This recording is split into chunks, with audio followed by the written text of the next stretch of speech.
Bonjour madame, bonjour monsieur. Soyez les bienvenus dans cette nouvelle édition de Plaisir de lire, comme chaque mercredi après-midi sur Zouk TV. Comme chaque mercredi après-midi, j'ai le plaisir, j'ai l'honneur de recevoir, pour le coup, un amoureux de la lecture, je pourrais même dire de l'écriture. Donc vous allez le reconnaître, je suppose. Donc nous disons bonsoir à... Emmanuel, bonsoir. Bonsoir Ludovic, ravi d'être avec vous aujourd'hui. Merci beaucoup Emmanuel de l'honneur que tu nous fais d'être avec nous. Donc comme d'habitude, nous allons voyager, explorer de nouveaux horizons. Certainement, nous voyagerons aussi dans le temps, nous réfléchirons à notre comportement, notre façon de faire, de nous représenter les choses. Donc, je n'en doute pas. Donc, de quoi vas-tu nous parler, Emmanuel, cet après-midi? Alors aujourd'hui, je vais vous parler de mon dernier livre qui s'appelle Petit Prince. Petit Prince, qui raconte l'histoire d'un enfant handicapé qui suit son parcours de vie. Donc, l'histoire se passe en Martinique. C'est un roman inspiré d'une histoire vraie. Et c'est le parcours chaotique, mais en même temps plein d'espérance et d'inattendu de cet enfant qui traverse la vie, de sa naissance jusqu'à sa mort. D'accord. Ok. Alors ça, juste pour situer un petit peu, comme je disais tout à l'heure, je disais amoureux de la lecture, mais aussi amoureux de l'écriture. Ouais. Ça fait combien de... Alors c'est mon 4e livre, et si je rajoute le livre que j'ai coécrit avec Steve Gadet, c'est le 5e. D'accord. Donc 5 livres en 2 ans, en fait. 5 livres en 2 ans. Est-ce qu'il y a un secret pour pouvoir écrire Non, il n'y a pas de secret, puisque d'abord, mes livres sont petits, ce sont de petits textes. Ce sont des livres qui font une centaine de pages, un peu plus, entre 100 et 120 pages, et donc qui se lisent vite, mais qui s'écrivent aussi vite.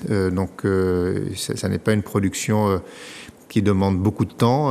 Simplement, j'écris sur des sujets qui me passionnent, et donc... quand l'inspiration vient, l'écriture est rapide, et voilà. Donc, Et ça t'a pris combien de temps en tout cas pour l'écriture? Alors sur ce dernier livre, en fait c'est une histoire que j'ai dans la tête depuis déjà quelques années. D'accord. Donc j'ai eu le temps de maturer, j'ai eu le temps de réfléchir dessus, de rassembler mentalement mes idées, et quand j'ai décidé de l'écrire, ça a été relativement vite. L'écriture a dû se faire sur à peu près 3 mois. Et puis on peut rajouter un bon mois de réécriture, parce que souvent quand on écrit, on fait un premier jet, et puis ensuite on revient phrase après phrase pour ciseler le texte. Voilà, et j'aime bien passer un petit peu de temps sur ce que j'ai déjà écrit pour essayer d'en sortir un texte agréable pour le lecteur. D'accord. Donc, alors, le titre de ton ouvrage, c'est Petit Prince. Petit Prince, oui. Est-ce qu'il faut voir un parallèle avec un ouvrage connu qui, en français, donnerait Petit Prince? Oui, il y a un lien plus ou moins direct. Le Petit Prince de Saint-Exupéry est un livre universel, un livre formidable qui se lit à tous les âges, avec plusieurs étages de lecture. Donc ça, c'est la force de cet ouvrage qui comporte beaucoup de clés et qui comporte beaucoup de niveaux aussi. Donc ça fait partie des grands livres de l'humanité. Alors j'ai bien évidemment pas la prétention de rivaliser avec le Petit Prince de Saint-Exupéry. En revanche, ce livre m'a inspiré, en effet, pour la force de sa leçon dans l'humilité. Et l'histoire de Petit Prince, donc, qui est en fait ce personnage handicapé qui lui rentre dans le monde avec ses faiblesses, doit regarder le monde avec son œil naïf, mais en même temps il doit composer avec ce monde, avec les regards qui lui sont jetés dessus, parce que c'est un peu la difficulté du monde du handicap, c'est de subir des regards extérieurs. Donc lui, il rentre dans ce monde a priori qu'il pourrait considérer comme hostile, mais avec la naïveté de son regard, finalement, il arrive à contourner les obstacles, à avancer, et à cheminer et à mener une vie enthousiasmante, avec des réussites, avec des succès. Et donc, c'est en cela qu'il y a peut-être un lien avec le Petit Prince de Saint-Exupéry. C'est que finalement, par la naïveté, on arrive à soulever des montagnes et à franchir des obstacles qui paraîtraient impossibles à surmonter. Et le Petit Prince en question, est-ce qu'il a un âge en particulier, il y a une période de sa vie où ça regroupe? Alors l'histoire, en fait, dans ce livre, je me mets dans la peau du personnage. Donc c'est un texte qui est écrit à la première personne, donc il raconte sa vie. Et la magie du roman fait qu'on peut faire parler des nourrissons, qu'on peut faire parler les morts, qu'on peut faire parler les absents. Donc ça, c'est la liberté que s'autorise le romancier. Et donc le texte commence à la naissance même, à la clinique où l'enfant naît. Et il raconte sa naissance, sa venue au monde, avec tous ces doutes déjà qui l'environnent. Et puis il raconte son parcours de vie, sa petite enfance, son adolescence, son rapport aux gens, c'est la confrontation avec les êtres, sa relation à ses parents, à ses frères et sœurs, aux gens du village, etc., jusqu'à des épisodes un peu plus denses de sa vie où il doit quitter la Martinique pour aller dans des établissements spécialisés. Qu'est-ce qu'il en fait? Qu'est-ce qu'il en retire? Quelles sont les rencontres étonnantes qu'il fait là-bas? Comment il se formate? Comment il revient? Voilà. Et jusqu'à la fin de sa vie. Donc l'histoire s'étale sur une vingtaine d'années et parcourt le temps depuis les années... Alors je situe l'histoire dans les années 70 à peu près. Donc la naissance...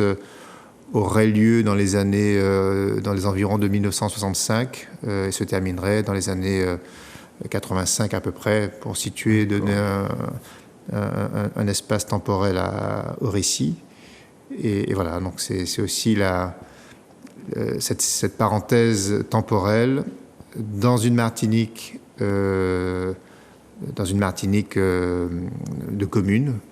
Dans ce temps où à l'époque les réseaux sociaux n'existaient pas, la technologie n'était pas ce qu'elle est aujourd'hui, et donc dans un temps où les rapports entre les individus étaient différents de ce qu'ils sont aujourd'hui, et notamment les rapports entre individus différents, puisque c'est aussi un des messages que j'ai voulu faire passer à cette période, à cette époque.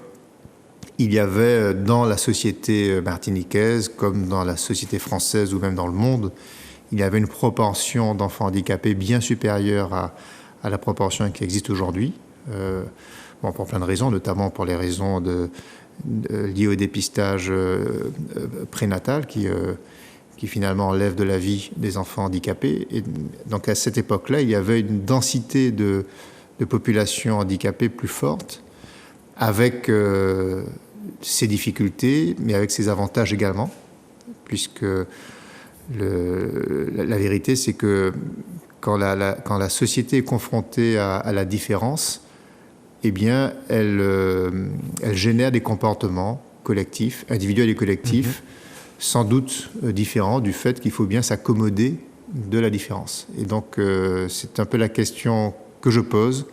Est-ce qu'au fond, le chemin que prend l'humanité depuis 20 ans, qui consiste finalement à créer une dictature de la norme, à normaliser les individus, à gommer tout ce qui est différent, à essayer de fabriquer une société de gens qui se ressemblent de plus en plus. Est-ce que c'est ça le programme de la vie? Est-ce qu'au fond, on n'est pas en train de passer à côté d'un programme plus naturel, qui est de dire la vie, l'humanité se fabrique par la diversité, par la confrontation avec la différence, par les différences de niveau entre les individus, pour que des sentiments, des comportements se fabriquent en confrontation avec les gens différents. Okay. C'est presque un essai philosophique. Alors, on m'a souvent dit que mes livres traitaient du même sujet, c'était le sujet de la différence, que ce soit la différence socio-ethnique, que ce soit la différence générationnelle, là en l'occurrence la différence entre les gens dits normaux et les gens dits handicapés. Donc en effet, il y a sans doute, mais là je pense que c'est un peu inconscient puisque ce n'est pas un calcul de ma part, mais le fait est que quand je suis rentré dans l'écriture de ce texte, ce qui m'intéressait, c'était aussi de bien explorer ce travail de relation entre les individus, entre les personnes, par-delà leurs différences. Voilà, donc est-ce que c'est de la philosophie? Je ne sais pas. En tout cas, c'est une observation sociale qui me parle. Oui, bon. Peut-être le terme philosophique est un peu exagéré. Ouais. De toute façon, dans tes ouvrages, il y a de la réflexion. En fait, c'est un point de vue personnel, je trouve intéressant dans tes ouvrages. Tu ne nous donnes pas, si tu veux, une recette avec tous les ingrédients. Bon, tu donnes bien sûr des éléments, mais on doit aussi mettre du note, on doit fournir des efforts, réfléchir, dire, tiens, il y a ça, est-ce qu'on n'aurait pas pu faire différemment ou envisager les choses sous un autre angle? Et moi, en ce sens-là, le terme philosophique, ce n'est pas péjoratif, c'est juste dans le sens où ça nous amène, nous lecteurs, à réfléchir, à nous questionner. Parce que le questionnement, personnellement, je trouve qu'il est permanent. La réponse finale, on ne l'a pas. Oui, c'est vrai. D'ailleurs, dans mes textes, il y a beaucoup de phrases en mode interrogatif. Là aussi, on me le dit souvent. Il y a beaucoup de chapitres qui se terminent par une question. Parce qu'après tout, les certitudes sont un peu vaines. On est dans un monde tellement mouvant qu'il faut peut-être ouvrir les hypothèses et se poser des questions. C'est toujours intéressant, cette posture d'humilité vis-à-vis de la vie qui se déroule. Si on devait l'aborder en n'ayant que des certitudes, on en aurait vite fait le tour. Donc c'est toujours mieux, me semble-t-il, de s'interroger, de se poser des questions, d'imaginer des hypothèses. Donc là, j'imagine l'hypothèse, par exemple, d'une société où il y aurait autour de moi plus d'enfants handicapés. C'est une simple question, mais au fond, quand on y réfléchit bien, est-ce que ça m'aurait modifié moi? Est-ce que j'aurais été transformé? Est-ce que j'aurais pas été obligé de composer, de faire avec, de négocier ma relation et donc de développer des qualités d'empathie, des qualités de bienveillance? Et donc, est-ce que le monde ne serait pas meilleur si, bout à bout, collectivement, on vivait avec davantage de gens différents, de gens en difficulté, et que la société organisait, mieux qu'elle ne le fait aujourd'hui, les relations entre les individus, entre les forts et les faibles? C'est une question... elle est peut-être un petit peu naïve, elle est peut-être un peu utopique, mais je pense qu'elle doit être posée parce que, là encore, moi je suis toujours très effrayé par le chemin que j'observe depuis 20 ou 30 ans, cette manière de vouloir normaliser les êtres, de vouloir cultiver la ressemblance absolue, de vouloir établir une norme chez les individus, ça me fait un peu peur et ça nous enferme dans des scénarios un peu effrayants. Voilà. Donc, d'ailleurs, même l'évolution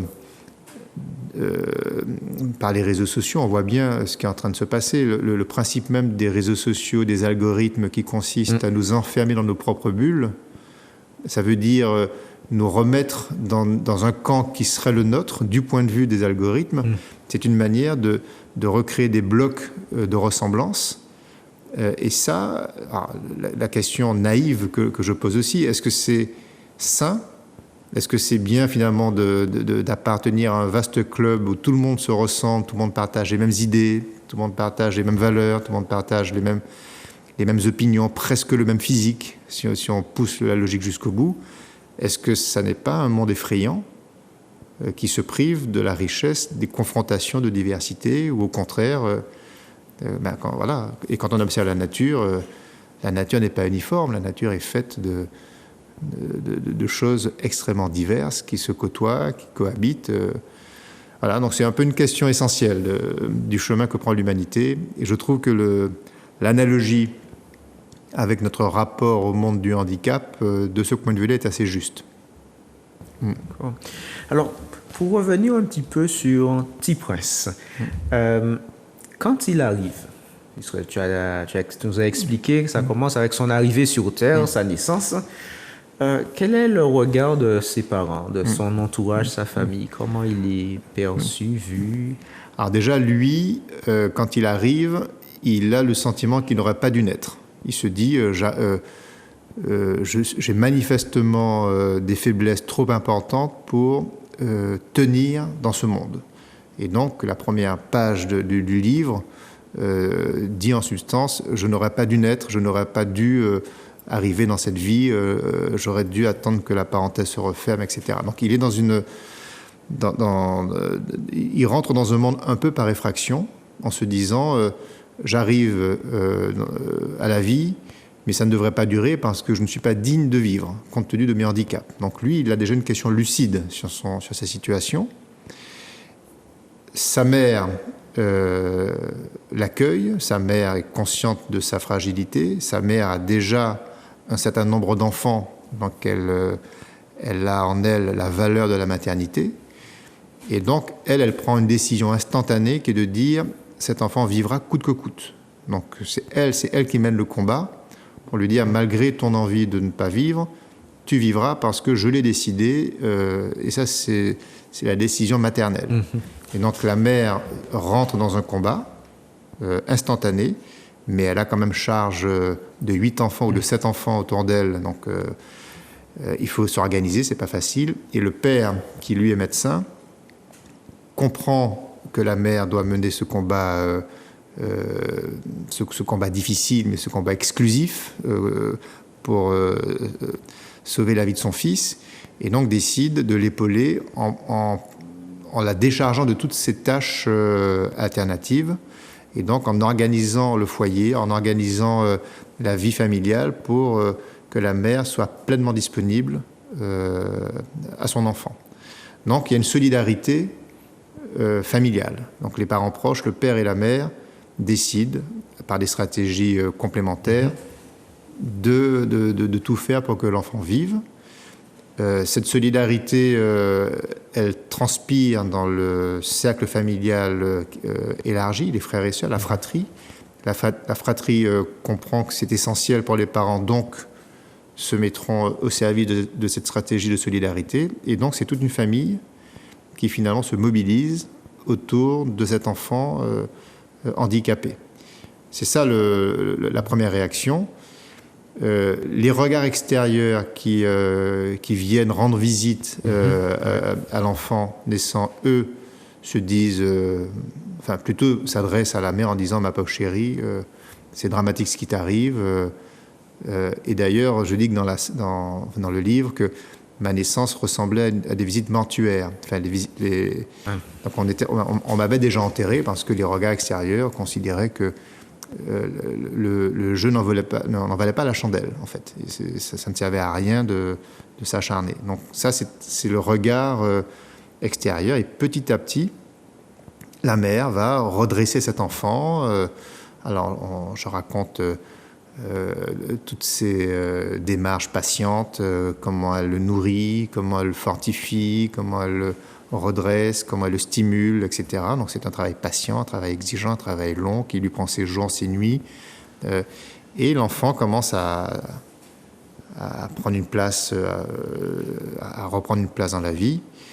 Et quand l'enfant, alors je franchis un peu les étapes, mais quand l'enfant arrive en âge d'être autonome, au moins dans ses mouvements, dans ses relations aux autres, la mère prend une décision qui à l'époque était assez rare en fait, parce que à l'époque, quand on avait un enfant handicapé dans sa famille, il y avait 2 manières de se comporter. Alors je fais très simple parce qu'il y a peut-être, mais la première manière de se comporter était de dire cet enfant est handicapé, le regard sur lui est trop dur, donc je cache mon enfant, je l'isole, et je le coupe de la vie. Et on a assisté à des drames chez nous-mêmes, en Martinique, d'enfants qui vivaient cachés, coupés du monde, parce que le handicap, le regard était difficile à supporter. Donc ça, c'est une manière de faire. Et l'autre manière est tout au contraire de dire, cet enfant a des difficultés, pour qu'il s'en sorte, il faut le mettre tout de suite au contact des autres et l'assumer socialement dans sa différence. Et donc le sortir, l'emmener à l'église, l'emmener au marché, l'emmener chez le commerçant, l'emmener dans les fêtes municipales, l'exposer au regard des autres et l'exposer au contact des autres. Donc ça, c'est le choix de ce que fait la mère dans mon livre. Elle décide d'exposer son enfant et de lui faire mener une vie la plus normale possible, partant du principe que c'est par le contact à l'autre que l'enfant va se muscler dans sa relation et va grandir et va gagner en autonomie. Et du coup, ça fabrique une chose assez étonnante, cette relation aux autres. Il se crée un lien affectif, puisque souvent les enfants handicapés, et en particulier les enfants atteints de trisomie 21, c'est le cas de l'enfant du livre, ont un langage d'amour qui est essentiel, qui ne passe pas par le mental ou par la tête, mais qui passe par le cœur. Et souvent, et d'ailleurs beaucoup de témoignages de familles d'enfants handicapés le disent, il y a une relation de cœur à cœur qui est très forte, une relation émotionnelle, une relation affective qui s'établit et qui est peut-être plus forte que ce que nous, dits normaux, ne sommes capables d'établir. Et donc lui, il établit comme ça, par sa naïveté, par sa relation affective aux autres, il établit des liens qui deviennent des liens de plus en plus forts dans le cercle communal, dans les cercles extérieurs, au point que quand il arrive à la préadolescence, c'est devenu un enfant du village, un enfant de la commune. Il est accepté, il est aimé, et donc il génère des comportements collectifs bonifiés, de qualité, etc. Donc voilà le chemin que prend cet enfant. Par rapport à ce que tu nous décris, il y a une belle évolution avec la naissance. La naissance, il ne se sentait pas, on va dire, digne de vivre. Il disait que il n'aurait pas dû, et finalement, grâce notamment au travail de la mère, de la cellule familiale qui s'organise, il a accepté au sein de la commune. Tout est bien, tout est beau. Oui, tout est bien, sauf que la société, la vie est à ses embûches, la vie est difficile. Une étape est franchie, qui est l'étape de l'acceptation. Maintenant, cet enfant doit continuer de trouver ses voies de progrès, parce que les êtres grandissent, vieillissent, donc il faut bien trouver des moyens d'arriver à des niveaux d'autonomie. Jusqu'où peut-il aller dans sa progression ? Est-ce qu'il faut lui donner une limite ? Est-ce qu'il faut considérer que dès lors qu'il est accepté pour ce qu'il est, il s'arrête là ? Ou alors il faut avoir une exigence vis-à-vis de lui ? Donc ça, c'est ce que décide la mère. La mère prend une décision difficile. Elle décide alors qu'il est adolescent, donc il est encore très dépendant de sa famille et de ses parents. Elle décide de l'envoyer dans un institut en France, et donc de couper le lien avec lui pendant un certain temps. Donc l'histoire dans le roman, cette séquence dure 3 ans. Pendant 3 ans, il est coupé de son monde, avec cette décision extrêmement terrible qui est prise par la mère pour le bien de l'enfant, mais avec des moments de doute et d'incompréhension. Mais elle est consciente qu'il faut en passer par là parce qu'il a des progrès à faire. Il faut qu'il apprenne un métier, il faut qu'il apprenne les moyens de gagner en autonomie. Et donc, c'est le prix à payer. Le prix de la rupture affective doit être payé si elle veut que son fils continue de progresser. Donc, ça, je raconte dans le livre ce moment de doute. Lui-même ne comprend pas ce qui lui arrive. un enfant comme ça qui est brusquement arraché à ses racines familiales, ça l'installe ça provoque des questionnements. Et puis, il parvient, dans le nouveau monde dans lequel il est projeté, puisqu'il se retrouve en France, dans un établissement isolé du monde, dans une forêt où il y a un parc, une maison avec une vingtaine d'enfants handicapés qui sont soignés. Et puis, il y a des apprentissages de métiers. Et là, il décide d'apprendre la cuisine. Donc, il y a une école où il apprend les métiers de cuisinier. Il y a un chef qui l'encadre. Il est avec 2 autres enfants handicapés qui suivent les mêmes cours que lui, les mêmes apprentissages.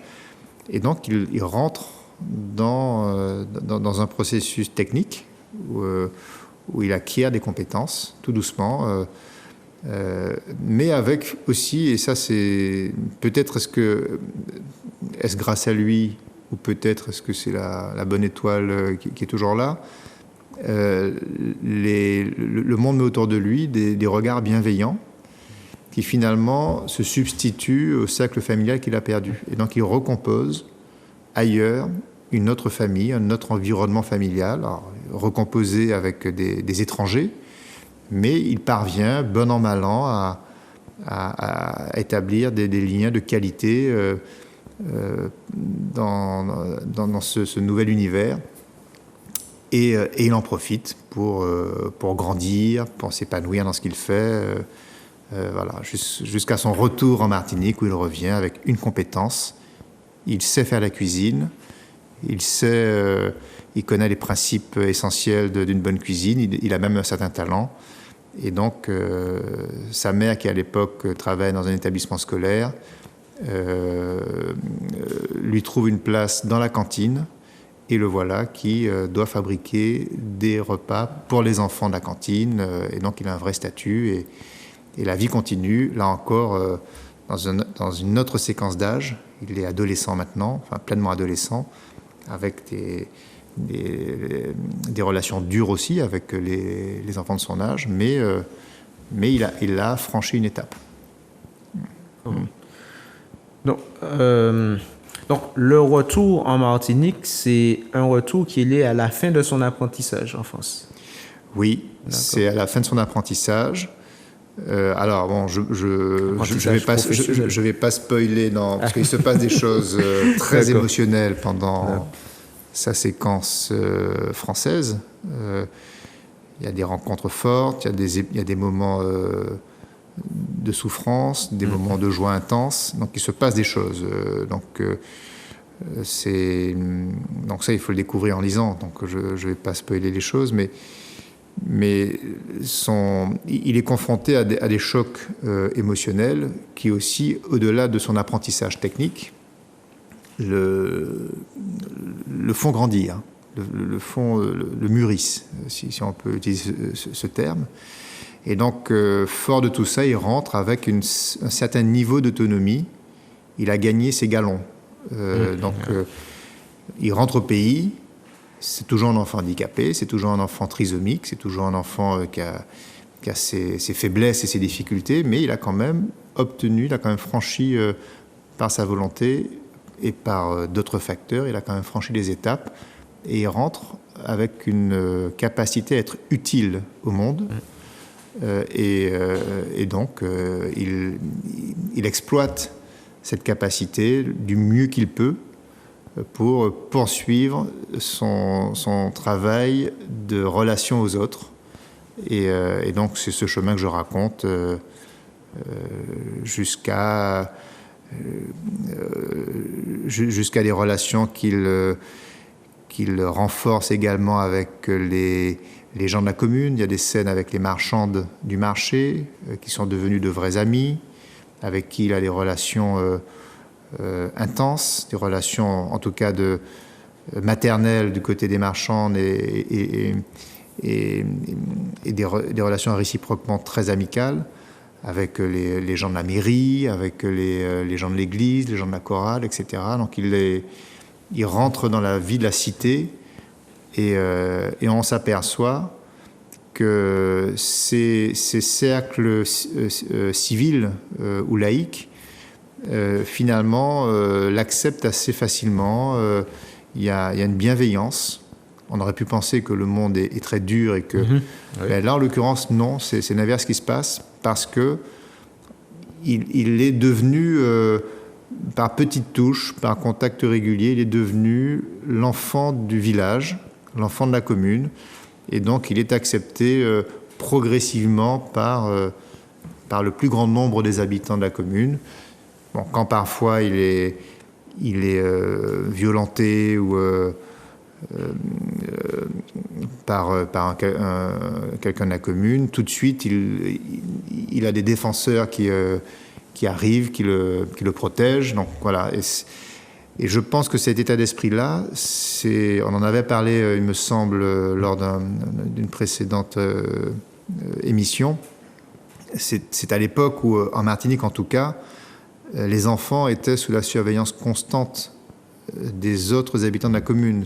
C'est une époque où on vivait, enfin, il y avait une certaine liberté des enfants, qu'ils soient dits normaux ou dits handicapés, mais qui vivaient dans la commune, qui se promenaient dans les rues, qui étaient sur les trottoirs, qui allaient d'un lieu à l'autre, et qui étaient en fait sous la protection discrète de tous les regards, tous les habitants avaient gardé un œil, savaient qui était, celui-là c'est le fils d'un tel, donc où est-ce qu'il va, je regarde quand même s'il ne fait pas de bêtises. Donc on était en liberté surveillée, et lui a bénéficié de cette liberté surveillée avec peut-être un degré supplémentaire d'attention fourni par la population.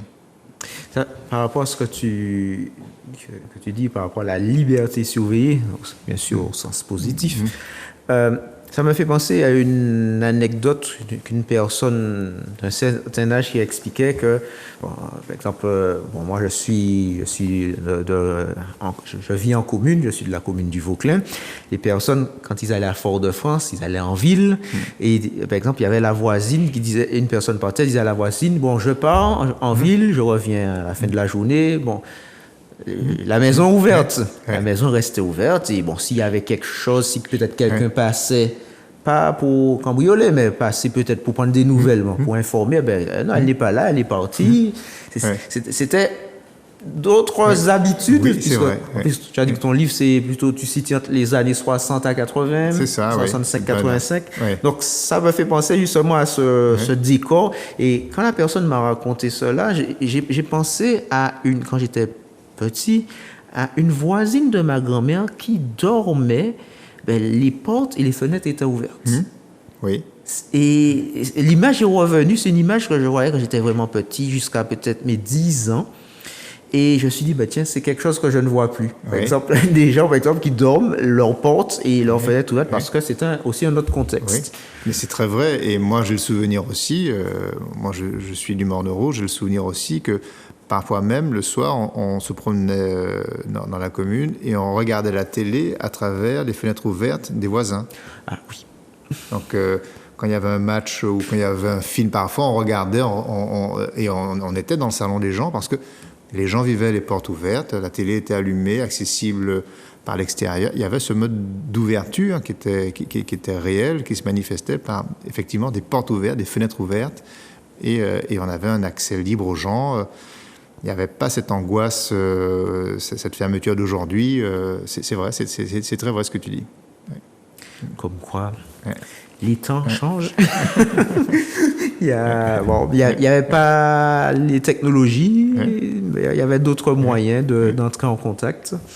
Bon, après, le plus important, je pense, dans cette histoire, c'est d'utiliser les ressources de l'époque et au mieux. Oui, c'est ça. Bon, parce que, forcément, on va pas... Bon, je ne fais pas partie de ceux qui disent toujours, avant c'était mieux. Si avant était mieux, on ne serait pas passé à la voiture, on n'aurait pas eu l'électricité. Donc, chaque époque a ses défis et puis ses avantages, et puis c'est à nous de tirer profit au sens noble du terme. Oui, c'est vrai. Chaque époque a ses avantages. Après, la question qu'on peut se poser, c'est la distinction entre progrès technique, progrès technologique. Bon, là, il y a la marche du progrès est en route depuis des décennies, depuis même des siècles, puisque la révolution scientifique, on estime qu'elle a commencé il y a à peu près 500 ans, véritablement. Donc il y a cette voie de progrès. Et puis il y a quand même, il faut je pense mettre en parallèle l'évolution de l'humanité dans ses fondamentaux. L'homme est sur Terre aussi pour maintenir son intégrité relationnelle aux autres. Donc il faut faire attention à ce que le progrès technique et technologique ne vienne contrecarrer la marche naturelle de l'homme dans la vie. Et ça, c'est une question. Là encore, c'est une question, j'ai pas de réponse, mais dans un de mes précédents ouvrages, je lance les hypothèses de l'évolution de l'humanité sous l'impact notamment des nouvelles technologies qui peuvent conduire l'homme vers quelque chose d'effrayant, mais qui peuvent aussi le conduire vers des voies vertueuses. Hein. Mais il y a quand même l'hypothèse que trop de technologie, trop d'intelligence artificielle, trop de technologies virtuelles n'emmènent l'homme dans des chemins fermés où l'homme risque de perdre sa capacité d'établir des relations saines avec les autres. Voilà, donc ça fait partie des états de veille qu'on doit toujours avoir. Qu'est-ce qu'il y a d'essentiel dans la vie Est-ce que ce qui est essentiel, c'est de bénéficier d'un progrès technologique, ou est-ce que ce qui est essentiel, c'est d'être toujours en capacité d'établir du lien avec l'autre sans trop de barrières? Ça, c'est une question qu'on peut se poser. Et on peut regretter que parfois le monde évolue où des barrières s'installent entre les gens, des barrières mentales, des barrières psychologiques ou des barrières sociales. Et c'est peut-être là une de nos faiblesses à l'échelle de l'humanité que de nous laisser dériver vers ce monde d'enfermement. Donc voilà, ça... J'ai une question, mais je ne sais pas si tu as la réponse. C'est par rapport à T-Prince. Selon toi, comment serait T-Prince s'il vivait en 2023, en Martinique, dans la Martinique de 2023? Alors, s'il vivait aujourd'hui, je pense qu'il aurait peut-être plus de difficultés aujourd'hui. Il aurait peut-être plus de... Non, je dirais pas ça. Non, il aurait peut-être plus de solutions, on va dire, physiques. Il aurait plus de soins médicaux, puisque le progrès...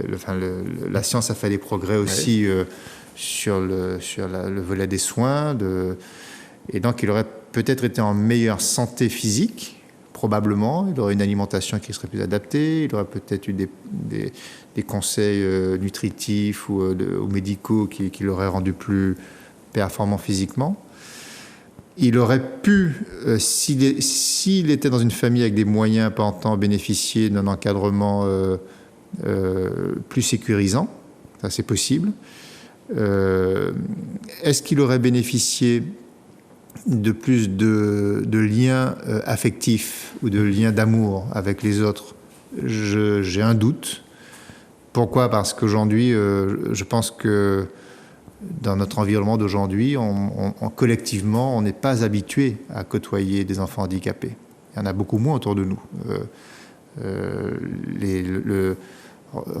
Regarde autour de toi, c'est pas une population aussi importante qu'elle était il y a 30 ans. Il y a 30 ans, on voyait autour de nous des enfants handicapés, des enfants trisomiques, qui étaient en nombre plus important. Et donc, je pense que même si on n'était pas très doué dans nos relations psychologiques, on pratiquait la relation du fait de l'existence de ces populations autour de nous. Aujourd'hui, je pense qu'un enfant handicapé dans le monde d'aujourd'hui arriverait dans un monde qui ne l'attend pas, parce qu'il y a cette fameuse dictature de la norme où finalement chacun avance avec son propre projet, et puis peut-être passera moins de temps ou donnera moins d'attention à cet enfant handicapé. Parce que le monde évolue comme ça, le monde se durcit, le monde se polarise. Et donc de ce point de vue-là, je pense qu'il aurait eu des difficultés. Et puis le dernier point, tout dépend dans quel contexte familial cet enfant arriverait. Parce qu'au fond, le vrai berceau, c'est la famille. Si la famille est complètement ouverte, aimante et accueille cet enfant avec cœur, eh bien, dans la famille, toutes les bonnes ressources affectives seront se mobiliser. Mais les familles ne sont plus ce qu'elles étaient non plus. Elles sont d'abord moins nombreuses. Elles ont plus de difficultés, les familles, souvent. Elles sont tiraillées par des déchirements, par des défis professionnels. Elles s'éclatent de plus en plus. Donc, tu vois, donc c'est un peu toutes ces questions qu'il faudrait imaginer. Là, dans l'histoire de Petit Prince, il arrive dans une famille solide, un père, une mère qui s'aiment, 7 enfants qui sont solidaires les uns des autres. Il n'y a pas de faille dans cette famille. Et donc ce berceau-là, il est totalement propice à gérer la relation avec l'enfant. Aujourd'hui, 30 ans après, je me pose des questions sur la force du noyau familial. Il existe heureusement de belles familles qui continuent de cultiver les vraies valeurs de relation, mais il y a aussi malheureusement de plus en plus de familles fragilisées, disloquées et en difficulté. Et ce qui rend difficile pour elles le projet d'accueillir un enfant handicapé. D'accord.